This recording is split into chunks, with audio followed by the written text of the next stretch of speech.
nom de Jésus, nous avons prié. D'être identifiés avec toi, nous sommes contents que tu nous as appelés dans ton service. Père divin, Moïse a déclaré, plût à Dieu que tout ton peuple soit prophète et que tu mettes ton esprit sur eux. Je demande donc que tu mettes ton esprit sur tes ministres et les ouvriers chrétiens afin qu'ils quittent pour faire le travail que tu leur demandes. Je demande dans l'onction du Saint-Esprit, le Saint-Esprit va descendre sur chacun d'eux au nom de Jésus. Avec une nouvelle vision, une vision renouvelée, nous allons faire face au champ. Et nous croyons que nous allons faire plus pour toi. Avant l'enlèvement, nous sommes sûrs et nous croyons que le réveil viendra sur le monde. Merci Papa. Bénis ta parole. Illumine nos cœurs. Donne-nous le lien pour travailler pour toi. Au nom de Jésus, j'ai prié. Amen. Merci Papa.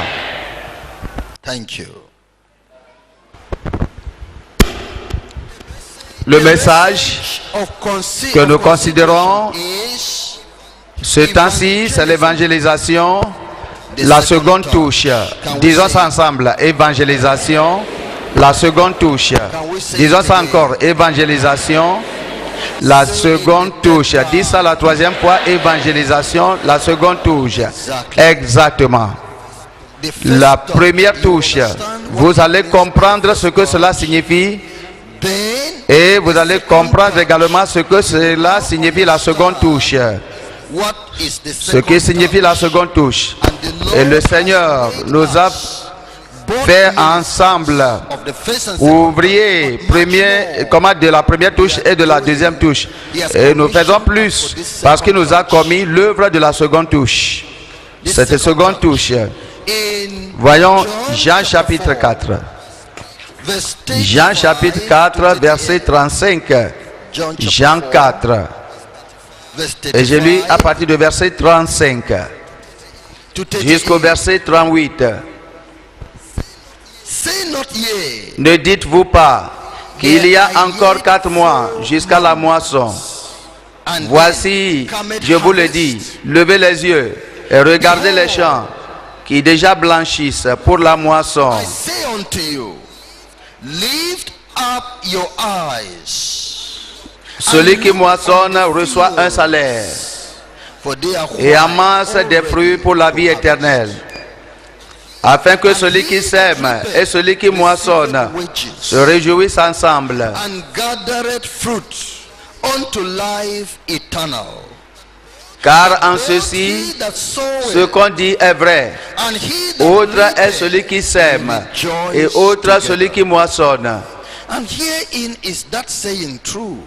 Je vous ai envoyé moissonner ce que vous n'avez pas travaillé.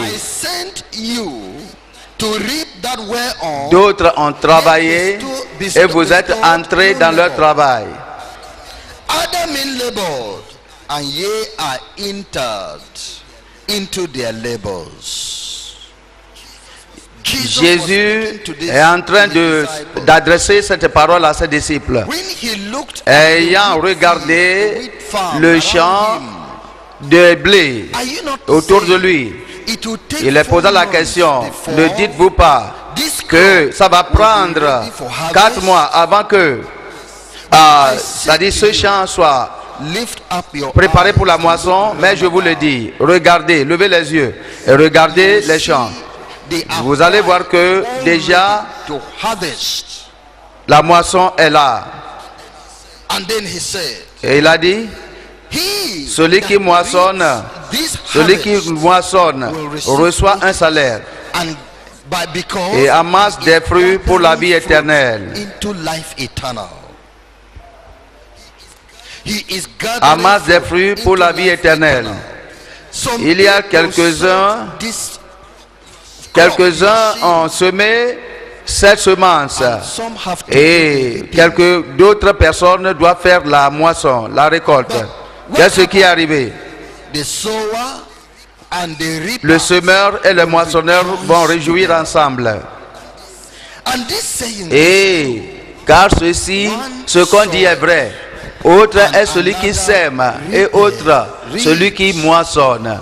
Je vous ai envoyé, je vous envoie moissonner ce que vous n'avez pas travaillé. Vous n'êtes pas ceux qui ont débuté le travail dans ce champ. Les autres ont travaillé dans ce champ et ont semé. Vous êtes rentrés dans leur travail. Vous rentrez dans leur travail. Vous êtes entrés dans le travail des autres qui ont débuté. Ici, la parole de Dieu est claire que Jésus ne parle pas de la moisson physique. Parce qu'il n'est pas venu pour moissonner physiquement les champs, mais les âmes humaines. Appliquez ceci.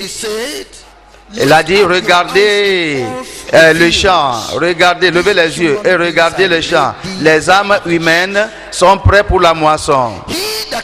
Celui qui peut aller et travailler sur ces gens, ces âmes et les avoir à récolter ou bien moissonner, recevra un salaire et amassera les fruits pour la vie éternelle. Afin que celui qui sème, celui qui travaille sur ces âmes et ne les a pas amenés à la perfection, et ceux qui sont venus pour les moissonner et les perfectionner pour la vie éternelle vont avoir le temps de se réjouir ensemble. Et il a dit que c'est en ceci, ce qu'on dit est vrai. Quelqu'un a débuté, quelque chose a fait un travail minimal dans la vie d'une âme et une autre personne est venue pour compléter ce travail dans le but de l'avoir dans le royaume de Dieu. Maintenant, je vous ai envoyé. Là où vous n'avez pas travaillé, vous n'êtes pas ceux qui avaient travaillé avant, mais je vous envoie dans ce travail. D'autres ont travaillé. Et je vous envoie dans le travail des autres, là où les autres ont travaillé, et vous êtes entrés dans leur travail. Pourquoi? Pour amasser les fruits pour la vie éternelle. Évangélisation, la seconde touche, est un concept qui se réfère à ce qu'on doit faire. Encore, on doit refaire sur un individu déjà évangélisé pour le rendre capable, pour l'apprêter pour la vie éternelle. Ce que on demande de faire une fois encore sur un individu déjà évangélisé pour l'apprêter, pour le préparer et le rendre, l'apprêter pour le ciel. Ceci, on peut connaître ceci comme amasser les fruits pour la vie éternelle, rassembler les fruits pour la vie éternelle. Et cette notion est illustrée dans ce passage que je vous ai donné. Et dans une autre manière, c'est illustré dans les miracles de Jésus sur l'aveugle en Marc chapitre 8. Marc 8, nous lisons du verset 32, verset 22 plutôt, et jusqu'au verset 23. Marc 8, 22 au verset 23. Ils se rendirent à Bethsaïda et on amena vers Jésus un aveugle qu'on le pria de toucher. Il prit l'aveugle par la main et le conduisit hors du village. Puis il lui mit de la salive sur les yeux, lui imposa les mains et lui demanda s'il voyait quelque chose. Verset 24. Il regarda et dit, j'aperçois. Qu'est-ce que l'homme a dit? J'aperçois les hommes, mais j'en vois comme des arbres et qui marchent. Je vois les hommes comme des arbres qui marchent. Ça, c'est la première touche. La première touche sur ces gens-là, sur cet homme aveugle, l'a rendu partiellement guéri. Et il voyait les gens comme des arbres qui marchent. Ça l'a donné quelques bénéfices. La première touche, ça l'a aidé, mais pas complètement.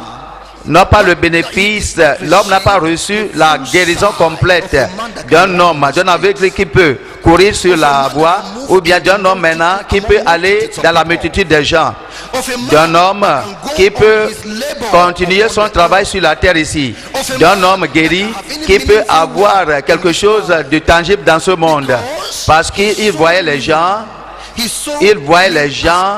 comme des images. Il ne pouvait pas voir d'autres choses, même des pierres à terre, parce que ses yeux étaient toujours très noirs, aveugles. Quoique il avait eu de guérison, mais il n'était pas totalement guéri. Voyons le verset 25. Jésus lui mit de nouveau les mains sur les yeux. Jésus lui mit de nouveau les mains sur les yeux. Et quand l'aveugle regarda fixement, il fut guéri. Et qu'est-ce qui était la suite? Il vit tout distinctement, clairement. Il vit tout distinctement. Ça, c'est l'objet. Ça, c'est ce qui est dans la vision, ce que nous devons achever pour causer cet homme voir distinctement, voir clairement, comme il a vu des gens auparavant comme les arbres. Est-ce qu'il pourrait identifier les hommes? Non. Comme il voyait les gens comme des arbres, est-ce qu'il pourrait parler de la hauteur de chaque personne ou bien la forme de chaque personne? Est-ce qu'il pourrait-il dire les détails concernant ces gens-là? Est-ce qu'il pourrait parler de la position des yeux, des oreilles dans ce corps des hommes qu'il voit comme des arbres? Il voyait des gens comme des arbres, comme des images. Donc nous amenons cela pour que vous puissiez comprendre ce qu'on appelle l'évangélisation de la seconde touche. L'évangélisation de la seconde touche. L'évangélisation de la première touche avait eu son effet. La seconde touche est demandée pour amener cette âme au ciel. Je dis le premier point. La première touche de l'évangélisation. Premier point. Première touche de l'évangélisation.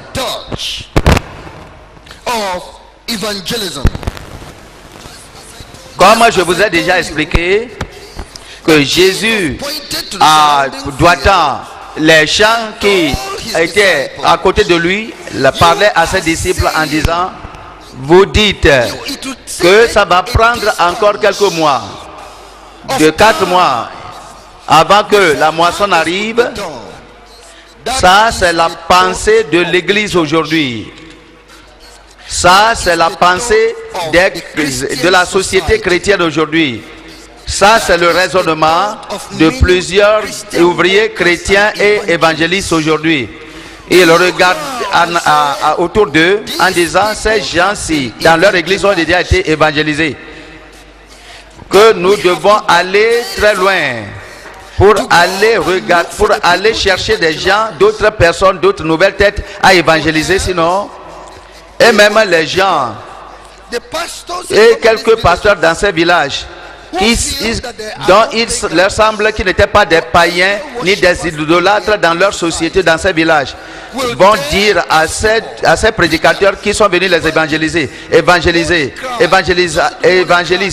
et ceux qui crient les matins, ils vont les dire: allez dans les montagnes, là où il y a les païens, allez sur les vallées, dans les vallées, là où il y a les païens, allez dans les lieux distants où il y a les païens. Mais dans notre village, il faut voir, tout le monde va à l'église déjà. Tout le monde a été déjà évangélisé. Et Jésus a dit: est-ce que vous ne pointez pas, vous ne doigtez pas à un endroit éloigné? Est-ce que vous ne montrez pas à des distances éloignées concernant la moisson des âmes? Je vous dis que là où vous êtes, il faut regarder autour de vous. Vous avez assez de travail à faire. Regardez où tu te trouves. Regarde derrière. Vous avez autour de toi assez de travail à faire. Assez de travail à faire pour amener ces gens-là à la vie éternelle. Oui. Maintenant, what is Jesus qu'est-ce que Jésus est en train de leur dire? said? Il a dit, oui, ces âmes que vous dites qui ont été déjà évangélisées, les autres ont travaillé sur eux. They are under. Ils sont sous des pasteurs, ils sont sous des missionnaires. Quelques missionnaires ont déjà travaillé dans leur vie.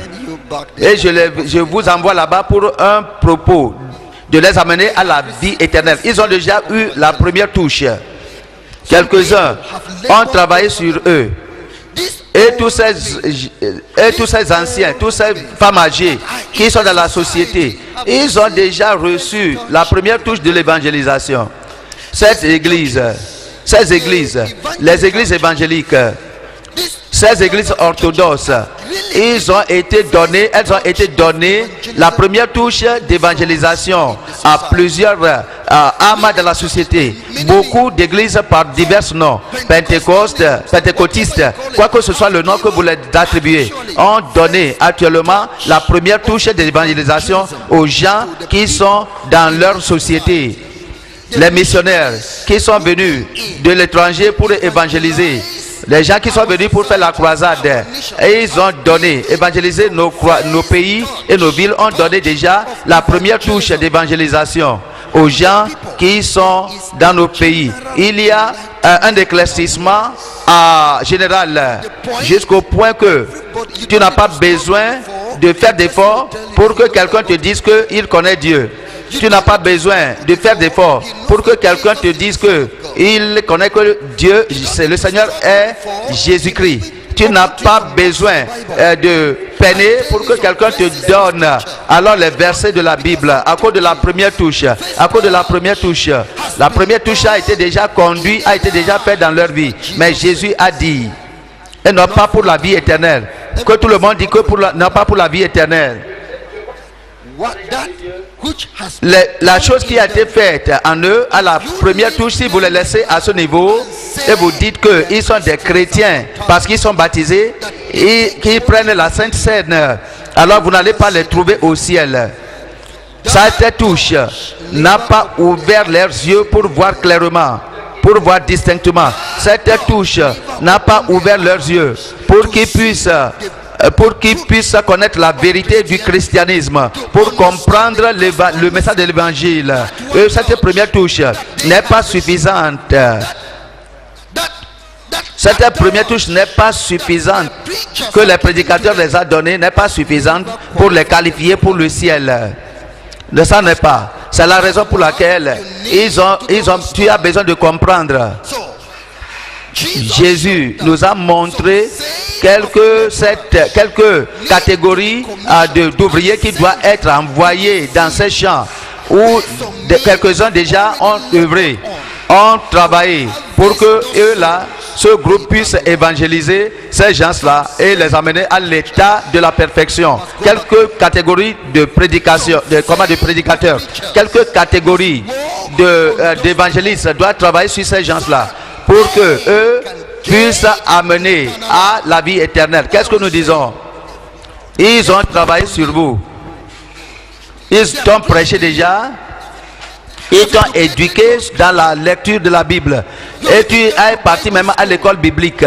Et tu as reçu un entraînement là-bas, une éducation là-bas. Et tu es déjà nommé pasteur.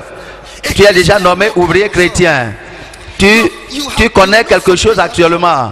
Mais ce que nous disons, pour la raison de l'éternité, à cause de l'éternité, quelques œuvres additionnelles doivent être faites sur ta vie, dans ta vie. Quelques œuvres, quelques travail additionnels doivent être accomplis dans ta vie pour t'amener, pour t'apprêter à recevoir la vie éternelle. Ça, c'est ce que nous appelons l'évangélisation de la seconde touche. Évangélisation de la seconde touche. Ça, c'est parce que les premiers ouvriers n'ont pas amené cette âme à l'état demandé, à l'état requis pour la vie éternelle. Tout ce qu'ils avaient fait, c'est la première touche qui les a permis de voir les gens comme cet aveugle voyait les gens, pas distinctement, mais comme des ombres, comme des arbres. Ils ont été capables de tourner les yeux pour voir les gens comme des arbres qui marchent, comme des ombres. Le grand christianisme que nous avons déjà vu dans notre pays a été seulement dans cette première touche. Dans plusieurs cas, c'est la première touche. Beaucoup de gens ont travaillé ou bien travaillent encore sous cette première touche. Remarquez que dans ces jours, vous pouvez finir l'école primaire et être employé comme enseignant. Ce n'est pas ça? Oui. Est-ce que vous avez vraiment tout connu? On vous appelait des enseignants. Mais connaissez-vous quelque chose? Parce que vous avez eu le certificat de cours primaire. Qu'est-ce que la personne là connaît actuellement pour éduquer d'autres enfants? Et maintenant il fait du bruit dans la classe en disant taisez-vous enfants, taisez-vous enfants. Je vais vous dire, tout le monde dit A, les enfants répètent A, B, B, et tous ces enfants sont en train de faire du bruit. Ça c'est la première touche. L'enseignant lui-même est sous la première touche.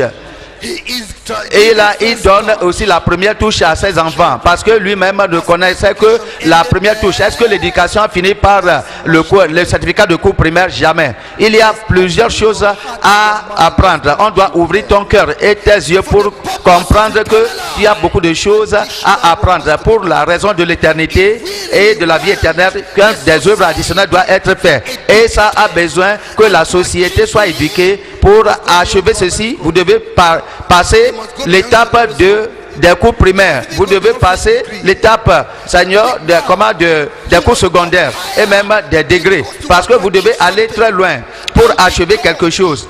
Parce que nous voulons aller au ciel, nous devons nous-mêmes aller au plus haut niveau. Parce que nous voulons que les gens autour de nous, les gens dans notre société, nous allons les préparer pour le ciel.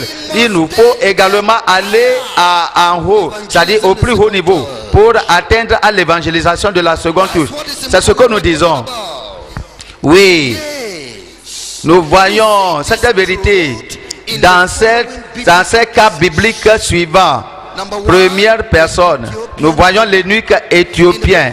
Voyons Actes des Apôtres, chapitre 8, et nous lisons du verset 26. Actes des Apôtres, chapitre 8, verset 26 au verset 37. Un ange du Seigneur s'adressant à Philippe lui dit: lève-toi et va du côté du midi sur le chemin qui descend de Jérusalem à Gaza, celui qui est désert. Il se leva et partit, et voici un Éthiopien, un eunuque, ministre de Candace, reine d'Éthiopie, et surintendant de tous les trésors, venu à Jérusalem pour adorer.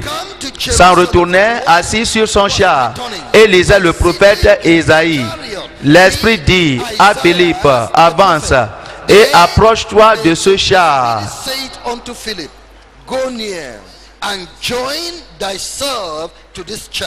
Philippe accourut et entendit l'Éthiopien qui lisait le prophète Ésaïe. Il lui dit: comprends-tu ce que tu lis? Il répondit: comment le pourrais-je? Est-ce que nous pouvons répondre dans le verset 31, la réponse de cet Éthiopien? 1, 2. Comment le pourrais-je si quelqu'un ne me guide? Et il invita Philippe à monter et à s'asseoir avec lui. Exactement. Il a dit, l'Éthiopien a répondu: comment le pourrais-je si quelqu'un ne me guide? Et il invita Philippe à monter et à s'asseoir avec lui. Maintenant, je veux que vous sachiez, vous remarquez la première touche sur cet homme, cet eunuque éthiopien. Il a été introduit au Dieu des cieux parce que il s'est identifié avec la religion juive qui servait Dieu, le Dieu vivant. Numéro 2, il a été il a été à enseigner l'adoration à Jérusalem, qui est la fête annuelle qui a lieu à Jérusalem. Et il venait chaque fois pour adorer le Dieu d'Israël là-bas. Il était aussi introduit à l'écriture, à la Bible. Et on l'avait introduit à l'écriture, à la Bible. Il a une copie de la Sainte Écriture de la Bible dans sa main. Et même il lisait ça. Mais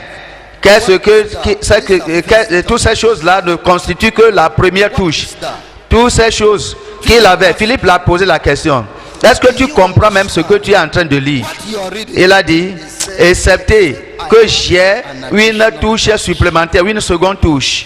Excepté qu'une autre personne, remercions Dieu à cause de ce que le judaïsme a fait dans sa vie. Remercions Dieu à cause de ce que les pharisiens et les scribes, remercions Dieu de ce que ces gens-là ont fait dans sa vie, en m'introduisant à Dieu, en m'introduisant à l'adoration de Dieu, en m'introduisant à l'écriture, à la Bible. Et je sais comment lire l'écriture. Excepté que j'ai encore une touche supplémentaire qui est la seconde touche. Sinon, je ne sais pas comment faire, parce que je voyais l'écriture comme de l'ombre. Je voyais les choses qui concernent Dieu comme un arbre qui est en train de marcher. Maintenant, dis-moi ce que le prophète est en train de dire. Est-ce qu'il parle de lui-même ou bien de quelqu'un d'autre? Je voudrais te dire que ces églises ont rassemblé beaucoup de foules. Je voudrais vous assurer que ces églises ont rassemblé des gens dans les dimanches, dans les grandes conférences. Elles ont rassemblé des gens dans les grandes cathédrales. Mais qu'est-ce qu'ils les font? Qu'est-ce qu'ils les donnent? Seulement les donner la touche d'Éthiopie, de l'homme éthiopien, et non pas pour la vie éternelle. Et c'est vraiment peinant. Je veux que vos yeux soient ouverts pour comprendre ce que les églises sont en train de faire. Ce n'est pas pour la vie éternelle. Ça ne peut pas donner aux gens qui sont dans ces églises la vie éternelle. On ne le fait que donner la première touche. C'est-à-dire le préliminaire sur Dieu. Eux-mêmes n'ont pas la vérité. Ils n'ont pas la pleine vérité concernant Dieu. Et ils ne peuvent pas donner aucune chose de plus. Ils ont essayé dans la vie de ces gens. Et ils ont des gens qui peuvent imprimer, c'est-à-dire qui ont imprimé la Bible. Ils ont imprimé la Bible en quantité. Il y a des gens qui distribuent la Bible. Il y a des théologiens, des écoles théologiques qui enseignent le grec et le latin et les hébreux. Comment vous pouvez comprendre ceci et lire ceci et comprendre ceci, comprendre la terminologie de la Bible. Et ils ont parlé sur l'histoire. Ça, c'est la première touche. Mais la vie réelle. Mais la vie spirituelle réelle qui amène au ciel, ils n'ont rien. Ils n'ont pas la puissance d'offrir ça. Ainsi donc, excepté que une seconde touche soit conduite, cet homme a expliqué clairement que comment pourrais-je, excepté que quelqu'un m'introduit, excepté que quelqu'un de la seconde touche m'introduit ou bien me guide. Et voyez les gens qui sont assis ici dans le mouvement mondial de réveil de la sainteté. Regardez les gens qui écoutent, les gens qui sont désignés pour guider ces gens-là, qui sont désignés pour les aider, les gens qui sont désignés pour illuminer, les gens qui sont désignés pour ouvrir leurs yeux, pour qu'ils puissent voir clairement, pour qu'ils puissent avoir la justice clairement, pour qu'ils puissent comprendre la Bible clairement et obtenir la vie éternelle. Ça dit que la Bible donne. Est-ce que vous pouvez voir maintenant évangélisation de la seconde touche, ce que ça signifie? Maintenant, il y a quelques-uns. Qu'est-ce qui les empêche? Nous allons parler sur la politique de la religion. Politique de la religion, de la dénomination. Cet homme, il était un ministre de finance, un ministre de finances en Éthiopie, parce que c'est lui qui gardait le trésor d'Éthiopie. Il s'est identifié avec la religion des Juifs, des gens religieux. Les hommes humains vont lutter pour son argent et non pas pour son âme. Il est membre de notre église et ils vont dire non, il ne faut pas le toucher. Il ne faut pas l'inviter à aucun rassemblement chrétien évangélique, aucun prédicateur. Nous ne voulons pas accepter aucun prédicateur de venir pour lui prêcher, parce que nous ne voulons pas qu'il partage son argent avec nous ou bien qu'il soit enlevé totalement de nous, de notre église, parce qu'il est ministre de finances. Et la gloire d'avoir un ministre de finances dans notre association, dans notre église, sans même le salut, sans qu'il soit sauvé, est là-bas. Et par suite, beaucoup de gens ne sont pas encore gênés avec le souci d'aller au ciel, avec le souci de leur âme, c'est-à-dire du salut de leur âme. Parce que ces pasteurs n'aimeront pas que vous veniez dans leur association, dans leur dénomination, pour faire que les gens là soient sauvés. Ça, c'est la politique de la dénomination.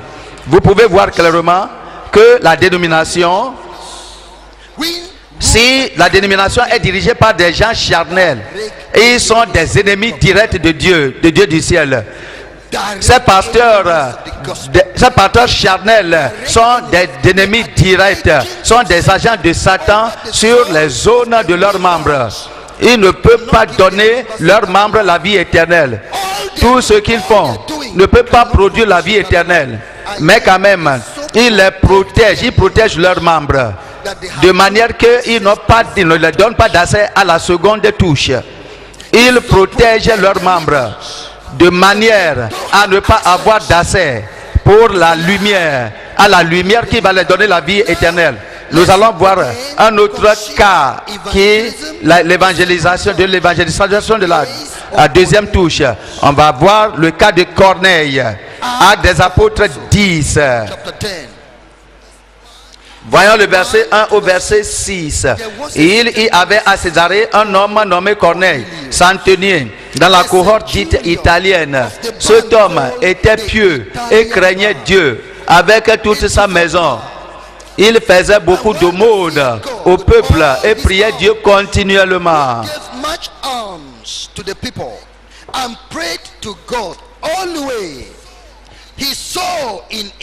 Vers la 9e heure du jour, il vit clairement dans une vision un ange de Dieu qui entra chez lui et qui lui dit: Corneille, les regards fixés sur lui et saisi d'effroi, il répondit: Qu'est-ce, Seigneur? Et l'ange lui dit: tes prières et tes aumônes sont montées devant Dieu et il s'en est souvenu. Envoie maintenant des hommes à Joppé et fais venir Simon, surnommé Pierre. Il est logé chez un certain Simon Corroyeur dont la maison est près de la mer. Répétons ceci.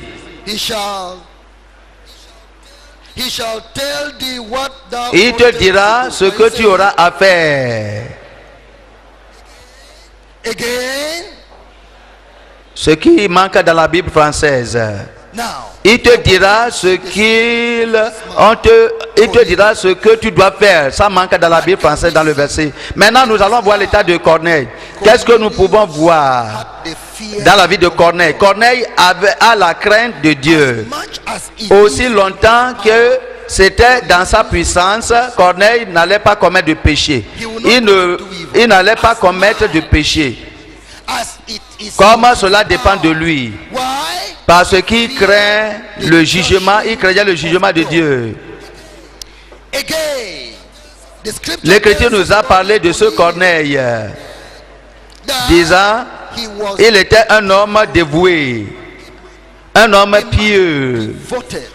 Vous allez voir Corneille qu'il s'est préservé, il s'est mis à part comme quelqu'un qui servait Dieu, comme quelqu'un qui servait Dieu, quelqu'un dévoué, totalement dédié. Oui. Qu'est-ce que vous voyez dans la vie de Corneille encore? Il est un donateur, quelqu'un qui donne. Il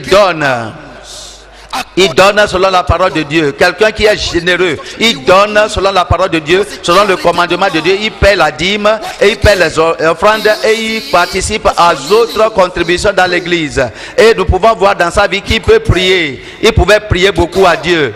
Corneille, il pouvait prier à Dieu. Encore, qu'est-ce que nous pouvons remarquer dans la vie de Corneille? Il pouvait voir avoir la révélation, bien la vision de Dieu. Il pouvait avoir la vision, il pouvait rêver, des rêves positifs. Corneille va te dire la vision qu'il avait eue et le rêve qu'il avait eu, qui sont réellement vrais et qui s'accompliront. Qu'est-ce que vous voyez dans la vie de Corneille? Corneille pouvait entendre la voix de Dieu clairement. Corneille pouvait entendre la voix de Dieu. Mais toutes ces choses-là ne constituent que la première touche. Toutes ces choses-là ne sont que constituent que la première touche dans la vie de Corneille. Laissez Corneille à cette étape. À cette étape, il ne serait pas qualifié pour la vie éternelle. Laissez Corneille à ce niveau, avec ses grandes connaissances, et tu dis, quelqu'un qui peut écouter de Dieu, tu t'étonnes, quelqu'un qui peut voir la vision, qui peut recevoir la révélation, quelqu'un que même les anges pourraient venir le visiter et Dieu pouvait lui parler directement et il connaissait la voix de Dieu. Le Seigneur m'a dit, oui, c'est réel que le Seigneur lui a parlé. L'a parlé. Mais comment tu dis qu'il n'est pas sauvé? Oui, je te dis que Corneille n'était pas sauvé même à ce niveau. Il y a beaucoup de choses qui manquaient dans sa vie. Il y a beaucoup de choses qu'il a besoin pour avoir la vie éternelle. Les choses qui manquent, qui vont les rendre parfaits.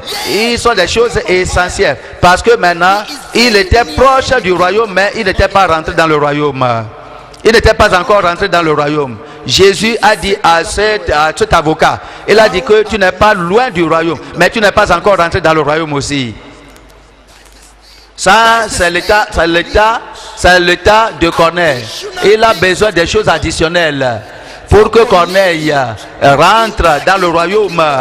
Oui, il a fait d'efforts. Oui, nous avons vu ton effort. Les gens peuvent voir que tu es pieux et tu fais ton mieux. Et tu fais ton mieux. Actuellement, tu fais ton mieux. Mais quelques œuvres additionnelles doivent être faites dans ta vie pour que tu puisses parvenir au ciel. Quelque chose additionnel doit être fait. Doit être fait dans ta vie pour que tu puisses parvenir, t'apprêter pour le ciel. Ça, c'est ce que Jésus est en train de dire. Les autres ont travaillé, mais vous êtes rentrés dans leur travail pour rassembler, amasser les fruits pour la vie éternelle. Maintenant, il va vous dire les mots, il va vous dire des choses. Envoie des gens à Joppé pour chercher un Simon-Pierre. Il viendra vous dire quelque chose que vous manquez. Tout ce que nous avons besoin de demander, c'est ce que le Seigneur va rompre l'orgueil des hommes de Dieu. Que le Seigneur brise l'orgueil des gens de Dieu. Je dis pour la troisième fois, que le Seigneur brise, écrase l'orgueil des hommes de Dieu. Nous avons des ministres, nous avons des archevêques, nous avons des évêques, nous avons des évangélistes, nous avons des prophètes, des révérends, et même et nous avons des apôtres, quoi que ce soit le titre qui se sont donnés. Nous avons des apôtres et toutes sortes de gens de Dieu qui semblent qu'ils connaissent Dieu déjà. Donc, ils ne sont pas intéressés dans le message que le Seigneur envoie par son messager. Il leur semble qu'ils connaissent déjà la parole de Dieu. Ils avaient l'expérience. Ils avaient reçu les expériences. Dieu a accompli des miracles.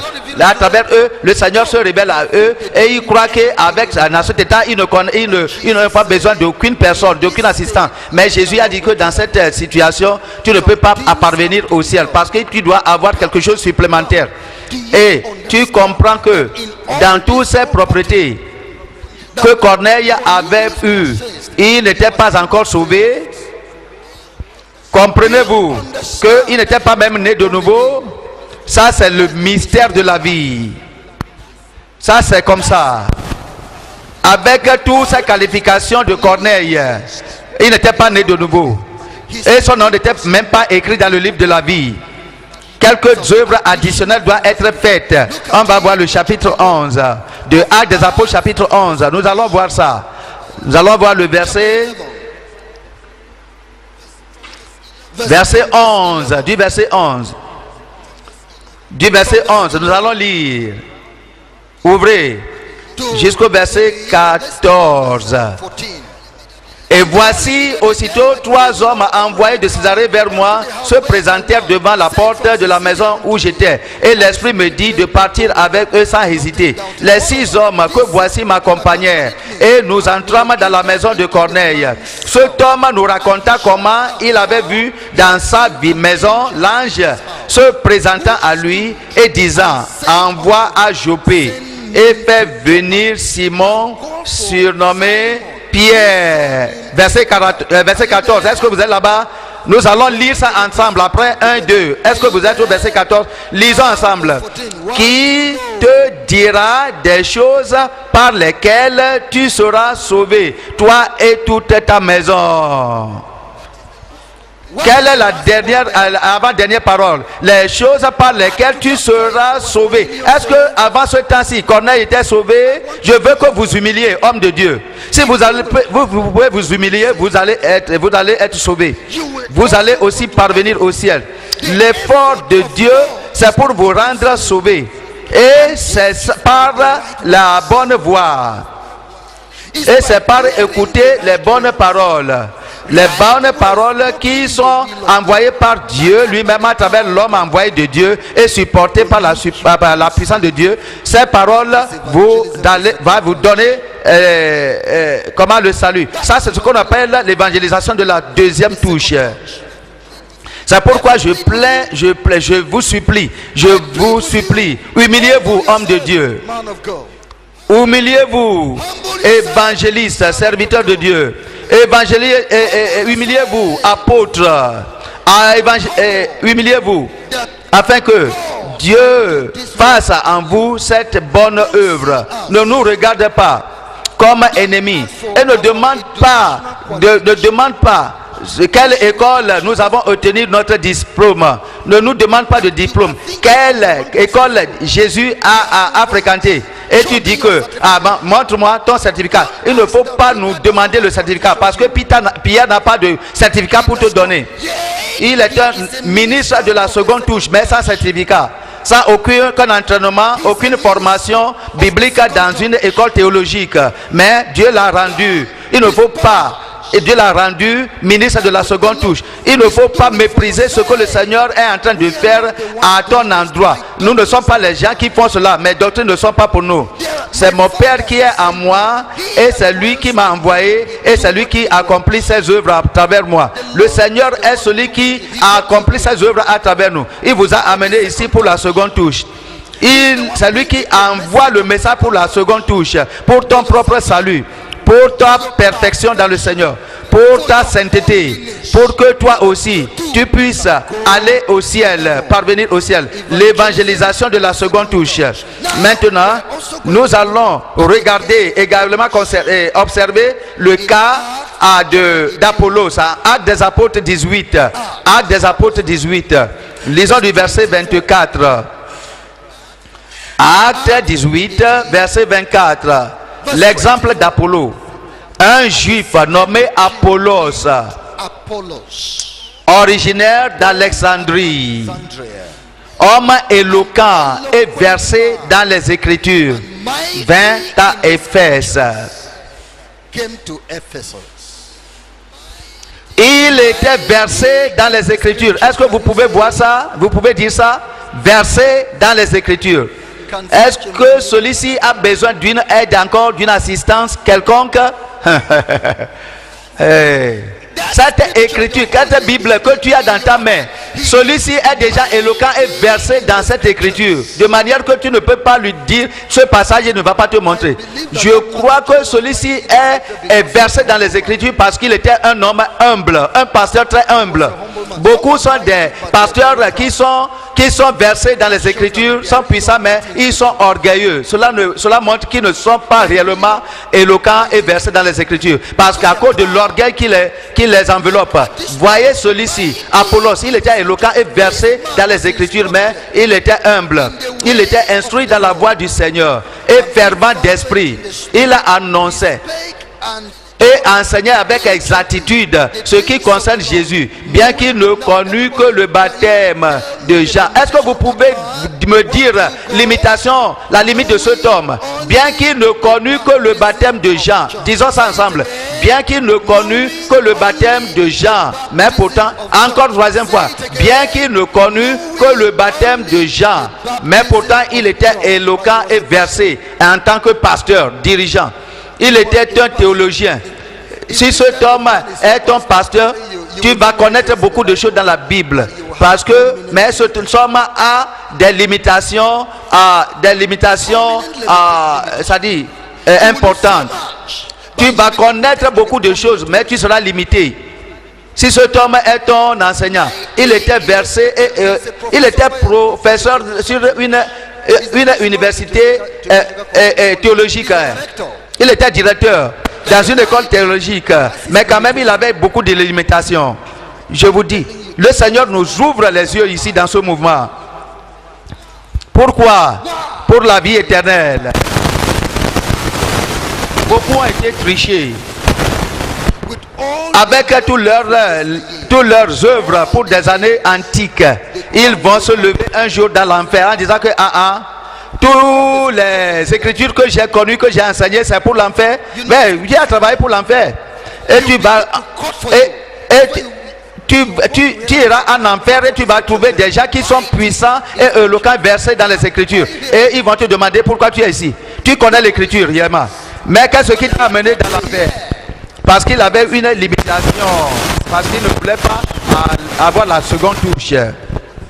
Il a besoin de quelqu'un pour l'aider. Mais il était trop orgueilleux pour permettre à quelqu'un d'autre de venir aider. Il a besoin que quelqu'un l'assiste. Il était dans un environnement, mais il ne voulait pas accepter cette personne pour l'aider. Il a besoin de quelqu'un pour l'aider. Il était bloqué dans ce qui concerne sa dénomination. Comment est-ce que les gens vont connaître ici? Avec tout leur doctorat de la théologique, comment est-ce qu'ils vont venir ici pour s'asseoir avec nous? C'est comme si tu les dégrades pour les amener s'asseoir avec nous dans cette conférence. Ils sont trop orgueilleux, trop élevés. Ils sont trop élevés pour s'asseoir avec nous en tant que ces pauvres pasteurs. Et ils sont par-dessus. Ils ne veulent pas descendre. Nous sommes plus petits pour eux, pour qu'ils s'identifient avec nous. Ils cherchent une conférence mondiale à Amsterdam, en Hollande. Ils cherchent qu'on les invite en Amérique pour les dire que tous les dirigeants clés de l'église s'associent ou bien se rassemblent en Amérique. Ils seront là-bas. Ils cherchent une conférence très élevée où ils vont prendre des décisions en ce qui concerne le christianisme. Ils n'ont pas la qualification d'aller au ciel. Pourquoi? Parce qu'ils ont besoin de la seconde touche. Que tout le monde dise deuxième touche. Je veux que vous dites deuxième touche encore.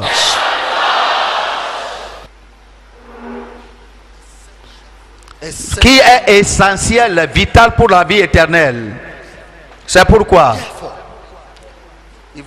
le Seigneur lui-même est celui qui alors enrôle, suscite ses messagers de la seconde touche. C'est lui-même qui vous appelle. C'est lui-même qui nous appelle en tant que messager de la seconde touche. Maintenant, le deuxième point, la seconde touche de l'évangélisation. Est-ce que nous pouvons retourner à ce passage? Jean chapitre 4. Jean chapitre 4, verset 34 au verset 38. La Bible nous dit ici, Jésus leur dit, ma nourriture est de faire la volonté de celui qui m'a envoyé et d'accomplir son œuvre. Ne dites-vous pas qu'il y a encore 4 mois jusqu'à la moisson. Voici, je vous le dis, levez les yeux et regardez les champs qui déjà blanchissent pour la moisson. Celui qui moissonne reçoit un salaire et amasse des fruits pour la vie éternelle, afin que celui qui sème et celui qui moissonne se réjouissent ensemble. And gathereth fruit unto life eternal, that both he that soweth and he that reapeth may rejoice together. Car en ceci, ce qu'on dit est vrai. Autre est celui qui sème et autre celui qui moissonne. Je vous ai envoyé moissonner ce que vous n'avez pas travaillé. D'autres ont travaillé et vous êtes entrés dans leur travail. Into their labors. Oh. Was the Est-ce que l'église de Dieu était une entité au commencement? Est-ce que Jésus est venu établir un seul corps? Oui. Est-ce que Dieu a travaillé, a souffert pour une seule église? Oui. but Mais l'ennemi a fait quelque chose au cours des années. L'ennemi a divisé l'église. L'ennemi est venu flageller l'église. Maintenant, l'église church est protégée. Comme j'ai dit, l'objectif de Dieu, c'est que les ministres envoyés par Dieu soient pour son propre corps, le corps entier, toute l'église. Les dons que Dieu donne à l'église doivent être pour l'église entière et non pas l'église déchirée. L'appel qu'il a donné aux gens doit être pour l'église entière. Et si les gens vont s'asseoir à côté de Dieu, le dénominationnisme ne sera rien. whatever Quoi que ce soit la dénomination, people should have les gens devaient avoir la vision dans ton église. Y a-t-il un pays qui ne permet pas aucun étranger du tout, de le visiter? Y a-t-il une nation qui a décrété en disant que personne en tant qu'étranger ne visite pas notre nation? but where are they Pourquoi de pareilles choses arrivent dans les églises? churches?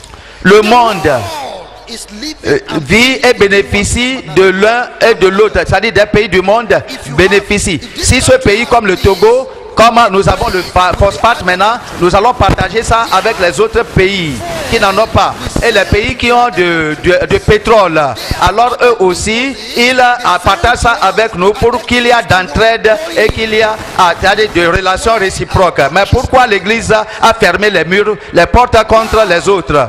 Pourquoi cette démarcation? Pour qu'ils disent, personne ne va pas venir sur mon pupitre pour prêcher.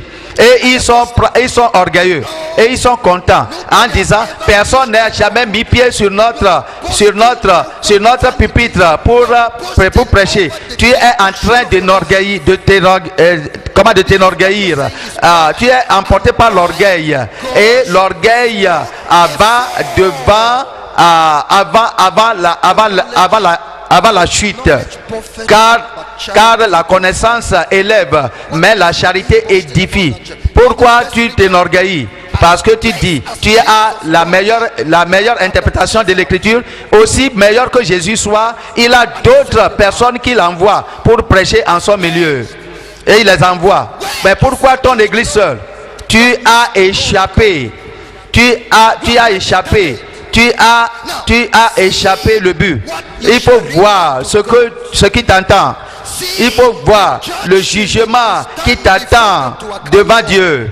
Parce que les rétrogrades qui sont dans ton église, qui seront sauvés, si un autre ministre est permis de venir dans ton église, alors tu les as fermés. Et ils vont pleurer, ils vont crier contre toi au dernier jour et tu ne vas pas échapper. Tu les as stoppés. Tu as placé devant eux un embouteillage pour qu'ils ne soient pas convertis. Un empêchement. Et tu es hypocrite. Parce que toi-même, tu ne vas pas aller dans le royaume de Dieu. Et ceux qui veulent entrer, tu les bloques. Tu vois le danger de l'orgueil dénominationnel. en disant que nous ne voulons pas aucune personne de venir sur notre pupitre parce que nous sommes complets, nous sommes entiers et nous connaissons toutes choses et vous bloquez vos membres. Tu ne dois pas aller dans cette conférence, il dit. Vous ne devez pas aller dans cette conférence. Qu'est-ce que cette conférence vous enseigne et que nous n'avons pas? Nous avons toutes choses ici. Est-ce que c'est ce que vous avez ou bien ce qui est la volonté de Dieu, ce que Dieu donne?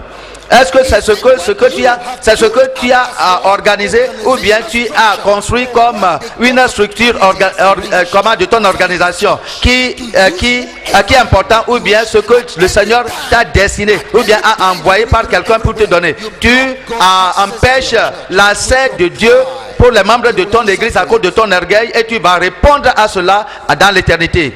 Tu vas dire que parce que je suis en train de bloquer les fausses doctrines, c'est pourquoi je ne veux pas que les gens aillent là-bas pour être contaminés. Si c'est ainsi, oui, mais quand même c'est la sagesse. Mais la sagesse est dynamique. La sagesse alors gouverne. Qu'est-ce qu'on appelle la sagesse hier ne peut pas être la sagesse aujourd'hui. Tu as dit ça au moment que l'église était jeune. Même maintenant l'église est devenue adulte. Les gens sont adultes. Ils peuvent raisonner pour eux-mêmes. Pourquoi tu les empêches comme ils sont des bébés encore sous toi? Pourquoi tu les traites comme des gosses, comme des nigauds, comme des bébés? Est-ce que c'est toi qui les gardes ou bien le Saint-Esprit qui les garde? Par quel moyen le Seigneur a empêché ta voix? T'a empêché? Par quel moyen le Dieu vivant t'a bloqué? A bloqué ton chemin pour que toi tu bloques le chemin de ces gens-ci, aussi vieux qu'ils sont. Ce ne sont pas les enfants et des gosses qu'on protège en les disant de ne pas aller ici, de ne pas aller là-bas. Si la personne est devenue adulte, est-ce qu'on le bloque? Pourquoi tu fais ça à tes membres de l'église qui sont devenus des adultes? Et maintenant que tu connais qu'il y a des vrais prédicateurs et que maintenant le Dieu des cieux t'a ouvert les yeux pour les autres prédicateurs, qu'est-ce que tu fais? Tu cherches d'autres raisons encore pour montrer que ta première raison n'est pas originale. Ça, ce n'est pas original. Tu empêches les gens là. Est-ce que tu peux voir le danger que tu cours? Tu peux voir le danger de la dénomination. Tu peux voir, considérer le danger des surintendants généraux. Et tu peux voir les dangers des grands pasteurs qui sont sur leur église en bloquant leurs membres d'avoir accès à la vie éternelle. Et ils bloquent l'église de Dieu. Et les fils de Dieu à toucher la vie éternelle de la deuxième touche. À bloquer les ministres de la deuxième touche. Les pécheurs qui sont parmi eux dans leur église demeurent pécheurs jusqu'à mourir. Il ne peut pas aller visiter d'autres églises. Il ne peut pas aller dans un autre programme qui ne sont pas organisés par eux. On ne leur donne pas la chance de lire les matériels ou bien d'écouter les cassettes et les CD et les DVD des autres ministres. Aïe. Le siège est satanique contre l'âme humaine. La bataille est dure. Écoutez-moi. Nous cherchons de visa la fois passée pour aller en Europe pour prêcher. Maintenant, au moment que nous faisions cela, à Lagos, nous avons visité Lagos et nous étions partis à l'ambassade de France pour soumettre nos documents. Le diable est venu physiquement à ma femme, vêtu d'une veste mais sans cravate, un homme vraiment qui se voyait beau, de taille, beau, et il nous a adressé: qu'est-ce que vous faites? Mais ce sont seulement mes agents qui viennent, hein. Moi je ne suis pas venu. C'est au moment que je viens que je vais voir qui est vraiment pour le mouvement mouvement mondial du réveil de la sainteté parmi vous. Et vous cherchez de visa pour aller en Europe, vous n'allez pas trouver, parce que tous ces gens en Europe sont mes gens. Vous n'allez pas les visiter. Ça m'a pris des milliers d'années pour travailler sur les pays européens et les clouer et les mettre en ténèbres. Maintenant tu t'en vas pour les ouvrir les yeux, et ça m'a pris du temps. Le Satan dit: pour avoir la société européenne liée dans les ténèbres, tu ne vas pas aller là-bas, pasteur Ricard. Je vous dis que c'est une vérité que je dis, c'est une bataille. Je veux que vous remarquez cette bataille. Je veux que vous remarquez cette bataille. Que le diable est en train de, c'est-à-dire lutter contre l'église. Cette bataille dénominationnelle, ce n'est pas une plaisanterie. Satan dit qu'il a pris beaucoup d'années. Mais parlant du Nigeria, il a dit que nous contendons, c'est-à-dire nous luttons Nous luttons en Afrique ici parce que il travaille comme une araignée qui jette sa toile partout pour engober les gens, pour prendre des gens dans sa toile. C'est ce que le diable fait. Il a dit qu'en Afrique, nous sommes en train de contendre. Mais en ce lieu-là, en Europe, oubliez, vous n'allez pas partir. Vous n'allez pas. Après avoir dit ces choses, en braguant, il a commencé, on l'a vu, courir, prendre des fuites comme s'il est poursuivi par quelque chose. Mais pourquoi il court? Pourquoi il est en train de courir?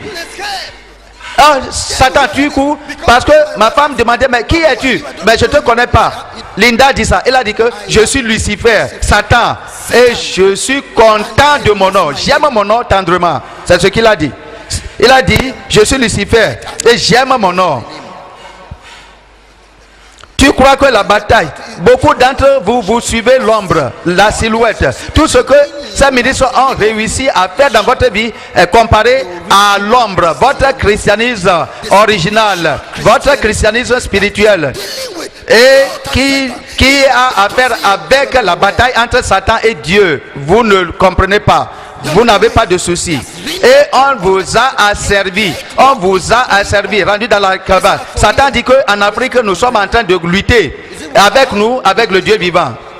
Allez en Europe et voyez ce qui arrive là-bas, au christianisme. Voyez en Europe et voyez quelle sorte de christianisme ils pratiquent là-bas. L'esprit de mensonge. Les Africains et les Noirs qui sont partis en Europe, ils ont menti. Et ils disent des mensonges divers pour avoir leur visa. Pourquoi beaucoup d'entre eux sont là-bas? On les a fait, ils ont menti qu'on les cherche à tuer en Afrique. C'est pourquoi ils sont partis là-bas. C'est-à-dire des mensonges qui n'allaient pas les procurer le ticket pour le ciel. Allez là-bas pour voir si les blancs vont à l'église. S'ils servent Dieu. Mais revenons à notre révélation. Satan a dit ceci et il a commencé à fuir. Mais pourquoi il fuit? Et ma femme regardait en arrière et il a vu Jésus venir. Jésus venir. Alléluia. Or que c'est à l'approche de Jésus, à l'insu de ma femme et de moi, que Satan a commencé à fuir. Gloire à Dieu. Viens, viens. Est-ce que vous pouvez voir? Celui qui est en train de braguer, Jésus nous adressait. Et tu l'as demandé, qui es-tu? Il a dit que je suis Satan, je suis Lucifer et j'aime mon nom. Je ne suis pas encore venu et ce sont mes messagers que j'ai envoyés. Si je suis venu moi-même, je vais savoir celui d'entre vous qui est réellement le mouvement mondial du réveil de la sainteté, un membre du mouvement mondial du réveil de la sainteté. Avant que nous sachions, Satan a pris la fuite comme le pasteur fait sur l'écran. Applaudissez au Seigneur. Alléluia. Louez le Seigneur. Serving the living God. We are serving the living God. Amen. I say, we are serving the living. I say, we are serving the living God. Serving the living God. We are serving the living Jesus. Serving the living Jesus. Serving the living Jesus. Serving the living. Oh yes, we are serving the living God. Hey, we are serving the living God. Serving the living Jesus. Serving the living Jesus. Serving the living Jesus. Serving the living Jesus. Amen. Alléluia. Vous pouvez vous asseoir s'il vous plaît.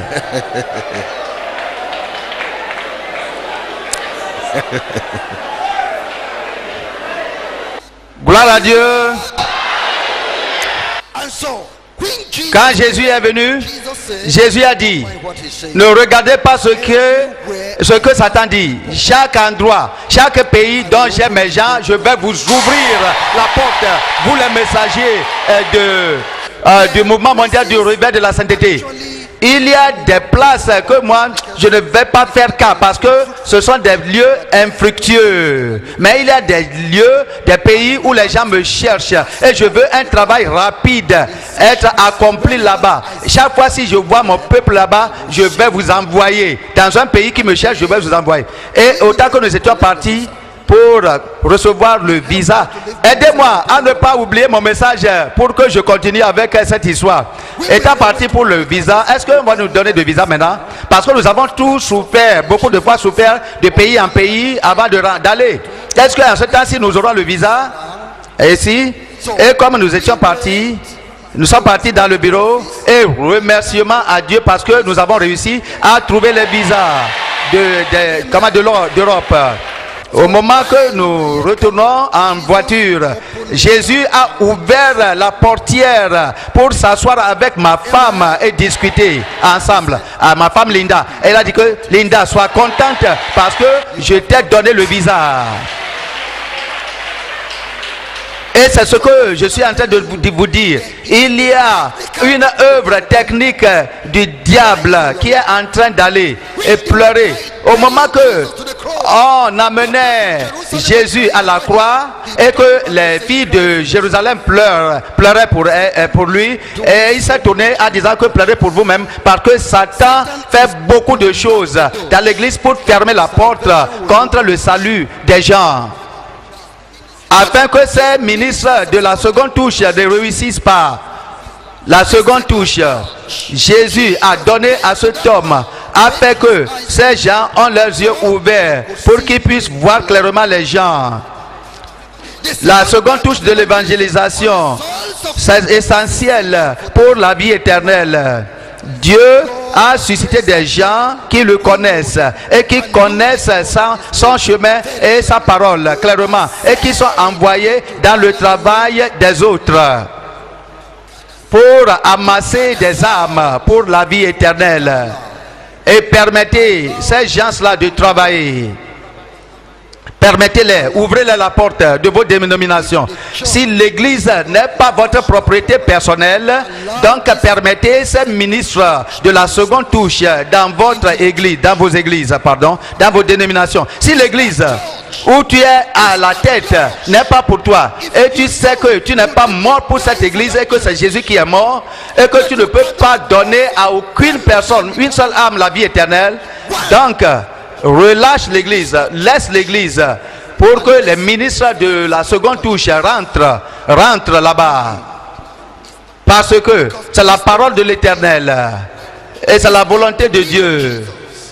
C'est l'ordre de Dieu. Et il a dit que je vous envoie. Je vous envoie pour alors entrer dans le travail des autres. Pourquoi tu dis? C'est notre missionnaire qui est venu premièrement. Notre église est la première église. Oui, on sait, la première dénomination. Les autres doivent être envoyés encore. Les autres ministres doivent être envoyés. Je sais ce que j'ai fait. Tu veux enlever mes membres? Je sais comment j'ai souffert pour construire cette église. Avec toutes ces souffrances, Jésus envoie toujours les ministres de la seconde touche. Avec toutes tes souffrances pour le propos de la vie éternelle. Connaissez-vous quelque chose? Et il a dit que afin que le semeur et les moissonneurs réjouissent ensemble. C'est seulement à travers ça que ton œuvre peut être récompensée avec la vie éternelle. Quelques-uns de ces ministres, de ces missionnaires qui ont débuté ces églises, ils étaient des vrais hommes de Dieu. Mais comme les années se sont suicidées, l'église s'est refroidie. Et beaucoup d'entre eux étaient morts déjà peut-être dans le ciel, au ciel, pardon. Et c'est ces ministres de la seconde touche qui peuvent maintenant rentrer dans leurs œuvres et faire réveiller l'église pour que l'éternité les récompense pour ce qu'ils ont fait dans le passé, afin que nous réjouissons ensemble. Priez et donnez des conseils à ces pasteurs de ces dénominations qui sont autour de vous, d'ouvrir leurs portes pour les missionnaires de la seconde touche. Que le Seigneur les a désignés, le Seigneur de la moisson les a désignés. Quelqu'un à sa maison. Et ça dit, quelqu'un à son ânesse et l'a attaché à un bois, à un arbre. Jésus a dit, allez dans la cité, vous trouverez une ânesse qui est liée, attachée à un arbre. Déliez-le là et amenez-la à moi. Et si le propriétaire demande, dites-lui que le maître a besoin. Le maître des hommes, Jésus a besoin de lui, d'elle. Le Seigneur des hommes, le sauveur des hommes, a envoyé ces gens-là pour venir dans votre église, pour venir dans votre société, pour le salut de ces âmes qui sont sous vos contrôles, et vous allez ensemble avoir la vie éternelle. Donnez-les la chance. C'est ce que nous voulons dire. Nous devons les permettre à travailler dans nos églises, sur nos membres, parce que ce sont les gens qui sont comme Philippe, qui ont travaillé sur l'eunuque éthiopien pour les amener au salut en Christ. Philippe a commencé de l'écriture dans la main de cet homme et il a prêché Jésus. Il a annoncé Jésus. Et l'homme maintenant, l'eunuque maintenant voyant l'eau, il a dit que voyez ici l'eau, qu'est-ce qui m'empêche d'être baptisé? Et Philippe a dit, si tu crois avec tout ton cœur, alors tu seras baptisé. Il a dit que maintenant je crois que Jésus est le Fils de Dieu. Et toutes les années qu'il allait à Jérusalem, est-ce qu'il avait cru? Est-ce qu'il connaissait l'écriture? Un ministre de la seconde touche doit venir ici, doit visiter cette dénomination. Un ministre de la seconde touche. Frères et sœurs, nous vous suscitons comme ministre de la seconde touche. C'est très essentiel pour la vie éternelle. Encore, ces ministres, j'ai dit, doit être permis. Nous ne devons pas permettre la politique dénominationnelle ou bien la poursuite de l'argent d'empêcher l'œuvre de Dieu. Ne permettez pas ça. Ne permettez pas à ce que la chair, alors vous, ça lui prend le dessus, sinon vous allez donner de compte de cela que vous empêche d'avoir la vie éternelle. Et il y a des gens comme Pierre qui étaient envoyés, ordonnés par Dieu pour le salut de Corneille et sa maison. Pierre, il avait la parole, pardon. Il a la parole de Dieu pour convaincre Corneille. Il a la parole. Qui l'a donné la parole? Qui l'a donné la parole? Ça, c'est la raison pour laquelle les prédicateurs, vous devez ouvrir la porte à l'un, c'est-à-dire la porte à l'un, c'est-à-dire à d'autres. L'affaire, ce n'est pas l'oratoire, n'est pas l'éloquence, mais n'est pas la connaissance.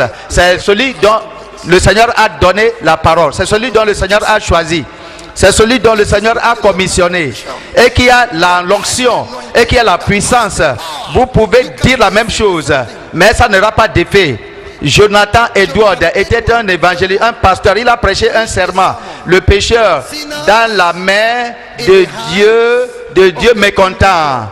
Et on nous a dit, au moment qu'il prêchait ce message, les gens qui étaient sur l'arbre, c'est-à-dire pour l'écouter, tombaient à terre. Et il y avait un tremblement. Et ce message a été écrit. Mais il faut prendre ce message aujourd'hui, toi qui m'écoutes, et prêche ça comme ça. Si ce même effet sera produit, jamais. Ceci n'est pas charnel, que nous ne luttons pas entre nous-mêmes.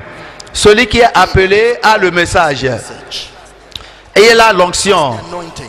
Il a la puissance. Est-ce que Pierre est le seul apôtre? Ils étaient 12, mais Dieu l'a appelé, lui a appelé et l'a donné la parole en disant que tu es Pierre.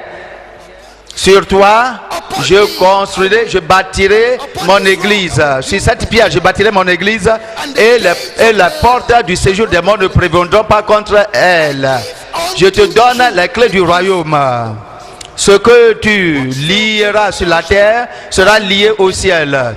Ce que tu délieras sur la terre sera délié au ciel. Pierre a donné le premier serment qui a amené les gens de Jérusalem convertis. Pierre a donné a payé la première visite aux païens et il les a gagnés à Christ. N'utilise pas l'orgueil. N'utilise pas l'orgueil. Ne va pas par l'orgueil. Sinon, tu vas frustrer tout ce travail. Si nous allons par l'orgueil, si nous allons par l'expérience des années que nous avons prêché, combien d'années nous avons débuté ce travail, nous étions dans ce ministre et je suis ministre pour 27 ans. Tu ne connais pas, on ne connaît même pas si tu es un ministre authentique ou bien un ministre de la première touche. Est-ce que tu es parvenu à la seconde touche? Est-ce que tu es ministre de la seconde touche? On ne sait pas. Donne place à celui-là que le Seigneur envoie. Il y a quelque chose que les gens font dans les dénominations et ils regardent ça, ils observent d'être convenable. Mais moi, je vois ça différemment. Est-ce que vous me comprenez? Dans une réunion comme la nôtre, une conférence comme la nôtre, on va annoncer tous les pasteurs qui sont dans cette réunion, venez derrière l'autel, venez derrière le podium, tous les ministres. Y a-t-il un ministre là-bas? Y a-t-il un homme de Dieu là-bas? Venez derrière le podium s'asseoir. Derrière le podium. Et c'est une partie d'honneur qu'on les donne. Honneur n'est pas pour les fous. Est-ce que vous savez, mais connaissez les ministres que vous invitez pour venir derrière le podium? Vous les connaissez? Ne mettez pas, n'imposez pas la main précipitamment sur aucune personne et n'ayez pas part au péché des autres. Tous ces ministres contrefaits qui s'en vont partout et qui sont venus, alors tu voulais les amener derrière le podium pour qu'ils continuent leur œuvre de fraude. La parole de Dieu dit que la parole de Dieu demeure en nous avec toute sagesse. Il y a des pasteurs occultes et démoniaques qui s'en vont de lieu en lieu. Et ils sont comme des nuages sans eau. Tu veux leur donner la reconnaissance. Tu vas les donner la partie d'honneur derrière ton podium où ils vont te viser avec leur canon, avec leur fusil diabolique. Ne sais-tu pas que les fils de Satan se transforment, les serviteurs de Satan se transforment aussi en anges de lumière. Et tu veux inviter tout le monde et tu les donnes même la place de s'asseoir derrière toi pour qu'ils puissent lutter contre toi proprement sur l'autel. Que la parole de Dieu demeure en toi abondamment, en toute sagesse et en honneur, préférant les uns les autres. Mais il y a beaucoup de manières à honorer les autres. Honorer sans connaissance. Mais ça, ce n'est pas ça. Si le Seigneur te dit spécialement de faire quelque chose à quelqu'un, un homme de Dieu, alors ce qui veut dire que tu dois connaître ce que tu es en train de faire. Donc si nous sommes venus ici, ce n'est pas tout le monde que nous disons tout le monde venez derrière le podium. Non, on n'a pas ça. On ne te connaît pas d'abord. Tu es de quelle partie? On ne te connaît pas. Comment est-ce que tu mènes ta vie? Est-ce que tu es né de nouveau du tout? Est-ce que tu es l'enfant de Dieu du tout? Combien de femmes tu as maintenant? Ou bien tu as déjà marié? Louez le Seigneur. C'est pourquoi je parle à tout le monde. Il y a des femmes et des hommes comme Priscille et Aquila. Oui. Qui comprennent cette parole. Parole pour apprêter les autres ministres, pour les amener à l'état de perfection dans le ministère. Et ils ont la puissance et la parole afin que ces ministres soient fructueux. Et ce sont les prédicateurs de la seconde touche. Actes des Apôtres, chapitre 18. Actes 18. Chapitre 18. Je lis du verset 27. Verset 26 plutôt. Il se mit à parler librement dans la synagogue. Aquila et Priscille, l'ayant entendu, le prirent avec eux et lui exposèrent plus exactement la voix de Dieu. Et comme il voulait passer en Achaïe, les frères l'y encouragèrent et écrivirent aux disciples de le bien recevoir. Quand il fut arrivé, il se rendit par la grâce de Dieu très utile à ceux qui avaient cru. car il réfutait vivement les Juifs en public, démontrant par les Écritures que Jésus est le Christ. Aquilas et Priscille ont travaillé sur cet homme. Je prie que le Seigneur va te diriger à travailler sur les leaders chrétiens, pour travailler sur les ouvriers chrétiens, pour travailler sur les ouvriers chrétiens, pour les amener à l'état parfait en Christ, pour qu'ils soient utiles dans la main du Seigneur et enfin posséder la vie éternelle. Oui. Maintenant, je conclus avec le ministre de la seconde touche. Je vous ai dit que Dieu a suscité les ministres de notre temps et les a commissionnés pour amener la perfection aux croyants et à l'église de Christ en préparation de sa venue. Et c'est ce que le mouvement mondial du réveil de la sainteté et ses ministres sont commissionnés pour faire, pour achever. Ça, c'est notre engagement, c'est notre commission. La Bible dit en Hébreu chapitre 12, verset 14, sans la sainteté, personne ne verra le Seigneur. Et maintenant, notre vision, c'est d'amener l'église de Christ à l'état de la sainteté. Là où il se trouve, nous voulons les amener la parole de la vérité et de la sainteté. Nous voulons amener aux ministres de l'évangile la sainteté. Nous voulons amener les ouvriers dans l'église de Dieu à la sainteté. Et afin qu'ils puissent faire ce travail parfait. Et on a dit, enseignez-les à observer toutes choses. Et tout ce que je vous ai commandé, Matthieu 28. Verset 19 à 20. Les enseignants, les baptisants au nom du Père, du Fils et du Saint-Esprit, et les enseignants à observer tout ce que je vous ai dit, en laissant rien. Des ministres qui ne connaissent rien. Tout ce qu'ils ont connu, ils sont des ministres de la première touche. Ils ne connaissent pas d'autres choses. Les choses qui sont essentielles pour votre vie éternelle. Va appeler Pierre parce qu'il y a des paroles qui vont vous sauver. Un ministre de la seconde touche. Et c'est ce que nous vous enseignons, les paroles. Nous enseignons sur les bijoux, les dépouillements, sur l'habillement chrétien, sur le mariage chrétien, sur des enseignements divers, variés, que nous amenons dans votre chemin. Et à la seconde touche, les enseignements que tu as besoin pour la vie éternelle. Et c'est ce que le Seigneur nous a commissionné à faire, nous a envoyé à faire. Et les choses que nous avons apprises, nous les mettons. Voyons 2 Timothée chapitre 2 et nous lisons à partir de verset 2.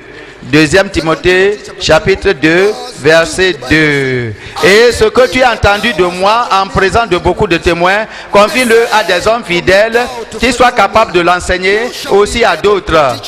Ça, c'est ce que nous faisons dans ce mouvement. Nous remettons toutes ces choses-là à vous. Nous vous entraînons, nous vous formons, nous vous formons. Comment est-ce que vous serez les ministres de la seconde touche et vous n'êtes pas disponibles chaque fois dans ces réunions que nous organisons? Nous amenons sur vous l'esprit, nous amenons sur vous l'écriture, nous amenons sur vous la discipline et les doctrines. Mais si vous n'êtes pas ici pour comprendre, pour apprendre ces choses, comment est-ce que vous serez des ministres de la seconde touche? Comment est-ce que vous serez des ministres de la vie éternelle? Tout ce que vous allez donner, c'est de donner la première touche aux gens. Parce que vous-même, vous êtes encore dans la première touche. Parce que la deuxième touche, nous donnons aux gens pour les qualifier afin qu'ils soient aussi ministres capables du Nouveau Testament. Tu n'es pas disponible, c'est pénible que tu es dirigeant. Et il y a des leaders, il y a cette réunion qui n'est pas là-bas. Il y a l'autre réunion, tu n'es pas là-bas. Toi, enseignant, c'est-à-dire la femme de pasteur.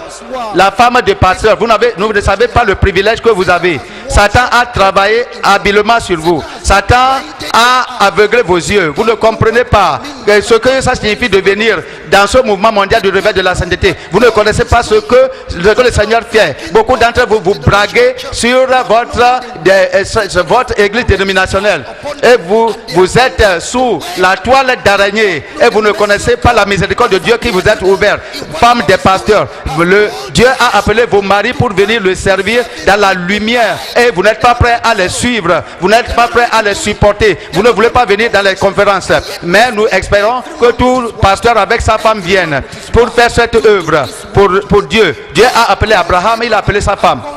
Zacharie avec sa femme Elisabeth, Aquila avec Priscilla sa femme. Dieu veut que cette relation, pour que le travail soit fait ensemble, mais les femmes ne collaborent pas avec leur homme, leur mari. Leurs yeux sont vraiment aveuglés. Elles ne veulent pas venir les comprendre. Comment vous pouvez comprendre? Vous allez apprendre que Dieu va avoir de miséricorde à leur mari pour que les femmes ne deviennent pas des pierres d'achoppement devant le ministère de leur mari. Voici ce que dit la Bible et ce que tu as entendu de moi en présence de beaucoup de témoins. Confie-les à des hommes fidèles qui soient capables de les enseigner. Nous les remettons à vous afin que vous soyez des ministres capables, des ministres propres de ce dernier moment pour donner la vie éternelle. Afin que vous également vous ayez la vie éternelle, alors vous devez vous rendre disponible, participer à ces réunions. Je voudrais parler de quelques frères que le Seigneur a donné la révélation et ils s'en vont partout prêcher.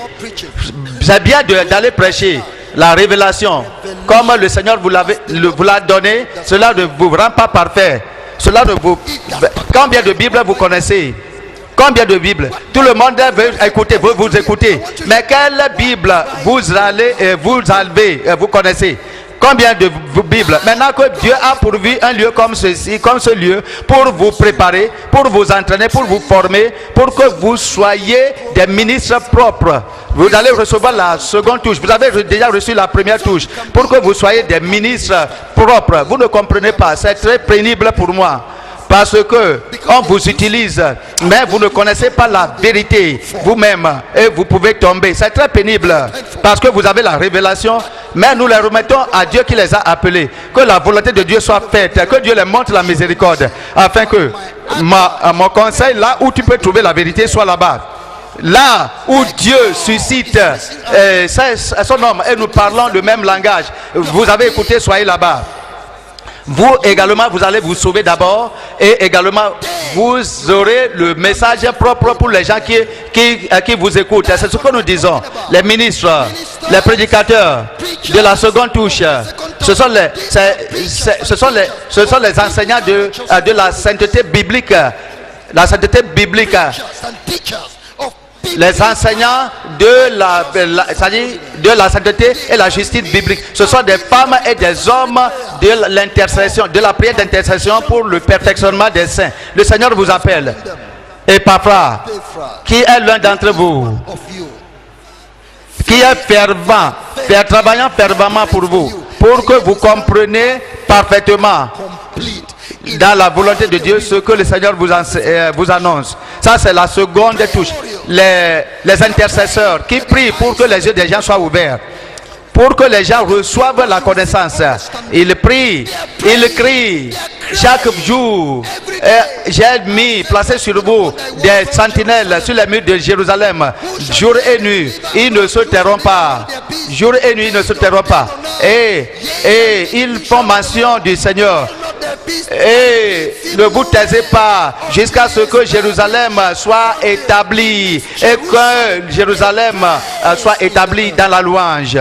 Ce sont des intercesseurs de prière, des guerriers de prière qui travaillent pour que vous ayez la compréhension de cette vision, de ce message, de l'évangile. Et ils travaillent pour que ce message va vous pénétrer. Et que vous ayez la connaissance de Christ, la complète connaissance de Christ, vous allez avoir la vertu de la justice, les caractéristiques de la justice, et que vous portez des fruits de la sainteté. Et ça, c'est la prière. Ça, c'est la prière. La prière. Donc, il travaille, il prie, et c'est le Seigneur qui les dirige. Je ne sais même pas là où tu t'appartiens. Je ne sais pas quelle position le Seigneur t'a accordée dans cette position des ministres de la seconde touche. Dans ce ministère de la seconde touche, dans le christianisme de ce monde. Qu'est-ce que Dieu t'a appelé pour faire? Fais le bien. Qu'est-ce que Dieu t'a donné comme devoir? Il y a des gens et des femmes qui supportent l'évangile de la vérité avec leurs finances et leurs ressources matérielles. Alors, ils vont relâcher l'argent, ils vont donner l'argent. Ils vont donner l'argent pour que l'œuvre soit faite. Ils vont donner l'argent pour que ce travail soit accompli, pour que la prédication soit accomplie, pour que le matériel soit produit et la distribution soit faite gratuitement dans le monde. Et si vous dites que tout le monde achète cette DVD et ces pamphlets et ces livrets, combien de gens vont l'acheter? Donnez d'argent pour que ça soit produit abondamment, pour qu'on distribue. Satan a trop fait, il n'a pas de temps. Satan a empêché les prédicateurs de la seconde touche à rentrer dans ces églises. Mais nos cassettes vont rentrer. Ça va les rencontrer dans les rues, ça va les rencontrer dans les offices, les livrets vont les rencontrer dans les marchés, ça va les rencontrer les enfants dans les écoles. C'est pourquoi il y a des femmes et des hommes qui vont donner abondamment d'argent pour que le réveil de cette église soit soutenu par les gens, par les ressources financières et matérielles des gens. Parce que les gens sont venus de diverses nations à Jérusalem. Ils sont venus pour la fête de la Pentecôte. Et ils sont venus pour chercher Jésus. Ils ont maintenant trouvé Jésus. À la prédication de Pierre, la puissance du Saint-Esprit est descendue sur eux. Ils ne sont pas retournés à leur pays, c'est-à-dire précipitamment. Ils ont dépensé du temps dans les doctrines des apôtres. L'argent qu'ils ont amené est fini. Mais ça a pris des gens qui ont à Jérusalem, qui ont des terrains et qui ont des maisons et qui ont d'argent. Ils les ont vendus pour amener de l'argent aux pieds des apôtres en disant que nourrissez-les pour qu'ils continuent dans les doctrines, dans l'enseignement. Donc ainsi, pour qu'ils comprennent les choses sur Jésus. C'est ce qui a amené le réveil dans le monde entier. Ce sont des gens, des femmes de la seconde touche. Le Seigneur vous a amené ici pour vous rendre ministre de la seconde touche. Le Seigneur veut verser sur vous l'esprit de l'évangélisation de la seconde touche, afin que le monde ait la vie éternelle. Il faudrait être fermé. Ils sont assemblés ensemble dans les églises. Ils disent que non, et ils chantent, ils dansent, mais il n'y a pas le ciel pour eux. Ils sont trop nombreux en faisant beaucoup de choses dans les églises, mais ils n'ont pas la vie éternelle. Ils meurent pour aller à l'enfer. Ils meurent pour aller à l'enfer. Ils ne font que danser dans les églises. Le Seigneur a dit que je suscite les gens qui vont aller avec l'évangile de la justice.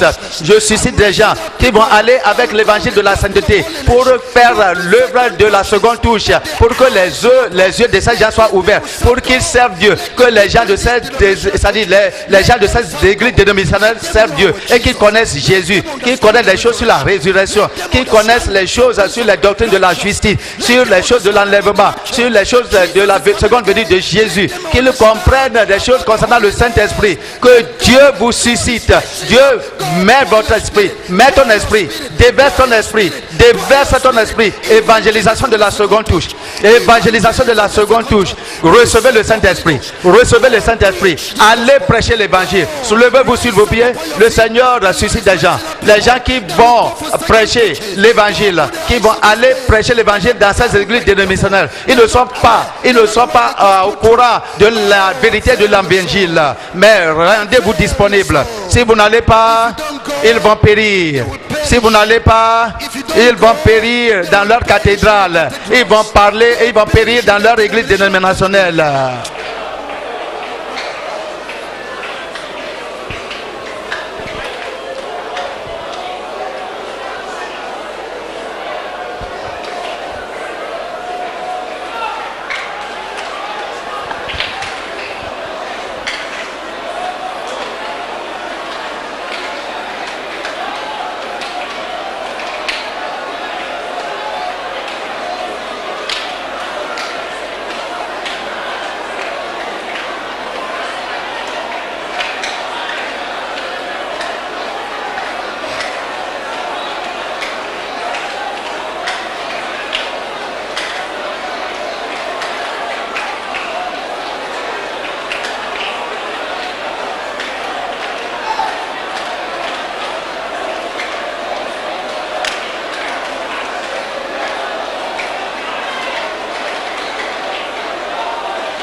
Ouvrez vos bouches et priez.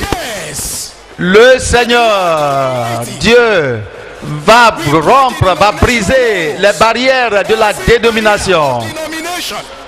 Ouvrez vos bouches. Mouth. Oh Seigneur mon Dieu, Father. toute barrière de la dénomination qui empêche les ministres de la seconde touche de pénétrer ces églises, ces édifices, ces cathédrales pour prêcher, que ça soit renversé. Ouvrez vos bouches. Your mouth. Comme les murailles de Jéricho sont renversées.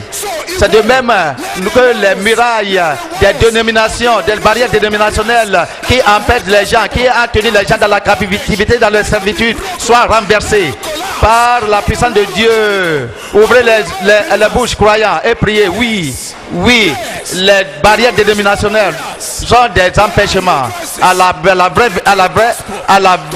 au vrai évangile. Nous devons les renverser. Nous devons les commander d'être renversés. Nous ne devons pas tolérer ça. Assez, c'est assez. Aucun pasteur n'est pas mort pour l'église. Aucun ministre de leur église n'est pas mort pour l'église. Jésus le roi, c'est lui qui est la tête de l'église. C'est lui qui est le fondateur de l'église. C'est lui qui est mort pour l'église. Oh, au nom de Jésus, Seigneur, que toutes barrières de dénomination qui empêchent la lumière du vrai évangile s'écroulent. Comme les miracles de Jéricho sont écroulés. Prions au nom de Jésus-Christ. Nous prions au nom de Jésus-Christ. Beaucoup de ces âmes sont liées et sont ligotées dans les prisons des églises, les prisons des maisons de Dieu. Que les prisons, qu'ils soient relâchés. Par les captifs seront délivrés. Qu'ils soient délivrés. Qu'ils soient délivrés. Que les murailles s'écroulent. Que les murailles s'écroulent. Que les murailles s'écroulent.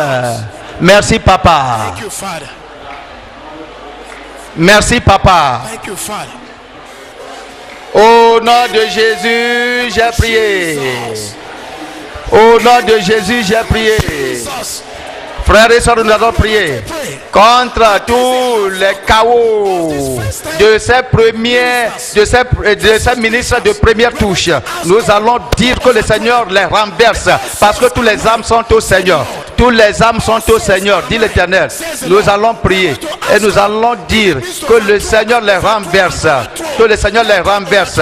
Que la lumière de l'évangile pénètre au son de bouche. Que tous les premiers, c'est-à-dire les ministres de la première touche qui empêchent et qui sont en train de frustrer toutes les activités des ministres de la seconde touche, toute leur puissance qui empêche, toutes leurs barrières artificielles, toutes leurs portes artificielles qu'ils ont fermées contre leurs membres d'atteindre la vérité. Seigneur, que le Seigneur les renverse. Que le Seigneur, il faut les renverser. Renverse-les. Renverse-les. Oui. Yes. Oui. Yes. Oui. Yes. Dis au Seigneur. To God. Parlez au Seigneur. Parlez au Seigneur. To God. Que Dieu se lève. Arise. Lèvez-vous. Seigneur, lève-toi. Lève-toi. Lève-toi. Tu es la tête de l'église, Jésus. Tu es le propriétaire de l'église. Que tes gens soient relâchés. Que tes gens soient relâchés. Que tous leurs chaînes, que tous les barricades, que toutes les théologies, que ça soit cassé sur ton peuple. Seigneur, renverse-les. Renverse-les. Renverse-les. Merci, papa. Thank you, Father. Merci, papa. Thank you, Father. Merci, papa. Thank you, Father. Merci, papa. Au nom de Jésus, nous avons prié. Au nom de Jésus, nous avons prié. Dieu ne nous a pas laissés seuls. Le Saint-Esprit est toujours en train de travailler en nous. Nous allons déclarer, nous allons décréter l'infiltration du Saint-Esprit. C'est-à-dire l'infiltration du Saint-Esprit dans la vie de ces ministres de la seconde touche, afin que lui-même ouvre les portes, les barricades, pour que nous pénétrons dans cette dénomination et que le Saint-Esprit va nous supporter. Le Saint-Esprit va commencer le travail avec moi et avec toi là-bas. Oui. Yes.